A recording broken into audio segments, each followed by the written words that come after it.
സൗദിയിലെ വിവിധയിടങ്ങളിൽ കനത്ത മഴയ്ക്ക് സാധ്യതയെന്ന് കാലാവസ്ഥാ മുന്നറിയിപ്പ്. മക്ക, മദീന, തബൂക്ക് എന്നിവിടങ്ങളിലാണ് മഴയെത്തുക. കിഴക്കൻ പ്രവിശ്യയിൽ പൊടിക്കാറ്റിനും സാധ്യതയുണ്ട്. രാജ്യത്തിന്റെ വിവിധ പ്രദേശങ്ങളിൽ കൊടും തണുപ്പ് ഇപ്പോഴും തുടരുകയാണ്. നാളെ മുതൽ ബുധനാഴ്ച വരെ രാജ്യത്തിന്റെ വിവിധ പ്രദേശങ്ങളിൽ മഴയെത്തുമെന്നാണ് കാലാവസ്ഥാ കേന്ദ്രത്തിന്റെ മുന്നറിയിപ്പ്. മക്ക, മദീന, തബൂക്ക് എന്നിവിടങ്ങളിലാണ് കനത്ത മഴയ്ക്ക് സാധ്യത. ഇവിടെ 50 കിലോമീറ്ററിന് മുകളിൽ വേഗമുള്ള കാറ്റിനും സാധ്യതയുണ്ടെന്ന് കാലാവസ്ഥാ കേന്ദ്രം അറിയിച്ചു. റിയാദ്, കിഴക്കൻ പ്രവിശ്യ, അസീർ എന്നിവിടങ്ങളിലും മഴയെത്തുമെങ്കിലും ശക്തമാകില്ല. മക്ക, കിഴക്കൻ പ്രവിശ്യ എന്നിവിടങ്ങളിൽ പൊടിക്കാറ്റിനും സാധ്യതയുണ്ട്.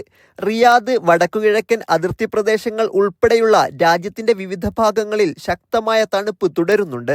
റിയാദിൽ നഗരത്തിന് പുറത്ത് ഇന്ന് 2 ഡിഗ്രി സെൽഷ്യസ് രേഖപ്പെടുത്തി.